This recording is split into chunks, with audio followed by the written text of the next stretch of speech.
right, so let's move on to a Honda Odyssey with a P0172. This is a 3.5 liter Odyssey, and we take a look at our codes, and we have a 172 System 2 rich. Of course, we had to use the pull out the Binford Scan-O-Matic here because it's we got to use our best stuff. So we've got this rich code, and we take a look at our fuel trim. For those of you guys that were in our rich and lean engine, an EGR flow at idle is going to drive the fuel mixture rich, and that is it's got a speed density fuel system. If we go in and look at Honda's approach to 171, 172, same, you know, 4 steps for both codes. Check the fuel pressure is the first thing on the list. I don't know about you, but when I open up a diagnosis in a service information, and the first thing they tell me to do is to check the fuel pressure, which is like one of the hardest things you could do on a Honda, and they want you to do it on a car that's not known for needing fuel pumps, and I think it's got a lifetime service fuel filter on it. You know, it just doesn't give me a warm feeling, you know what I'm saying?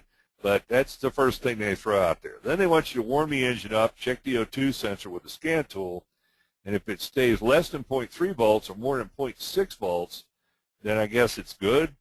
I'm not sure about that, but if it's not stuck over over those voltages, then you go to step 4, and you apply vacuum to the EGR canister purge valve from the intake side and see if it holds vacuum.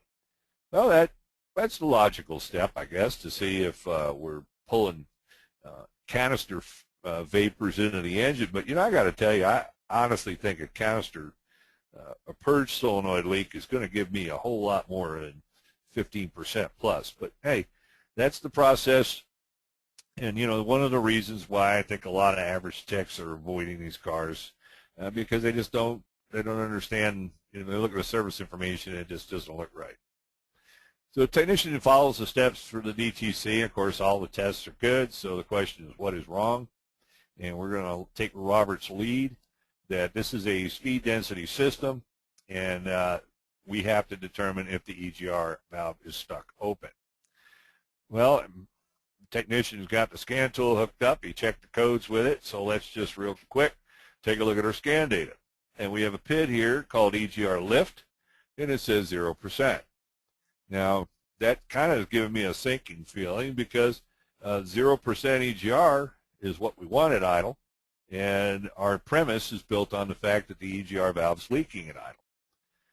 Now, the rest of the story is we need to look at the VLS PID, and I've been trying to drive this point home tonight. Right now, we have a VLS of 1.6 volts, and the engine is idling, and that is no good. This EGR valve is stuck open. And that's what it's telling us. Notice we have 0 lift, but we have 1.6 volts. So what in the world's going on here? Well, the PCM uses a 0-point learn for EGR. When they first put the car together and fire it up, the lowest EGR valve position is learned by the PCM. The problem is when the valve sticks open and you continue to drive the car, okay, the new voltage updates and it becomes 0% lift. So remember, we asked the question that a lot of you guys got right. What should the voltage be, key on, engine off? And that is why you need to know that little factoid, because if it's over 1.2 volts, key on, engine off, then you got a stuck valve. It doesn't matter what the lift PID is telling you. It's going to idle rough, and it's going to, the PCM, and the reason it's idling rough, the PCM, and we just had a comment come in from Dell. He asked if the engine idling rough, or does a computer rich in a mixture to compensate for a vacuum leak?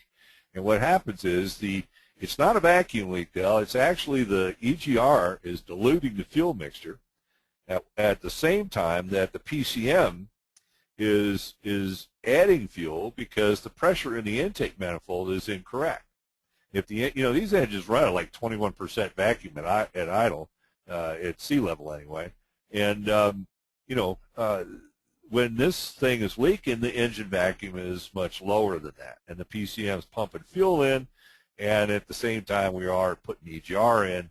Bad mixture. and we're going to have a rough engine. And we're going to have a PCM that sees a rich O2 sensor and is trying to pull that fuel out.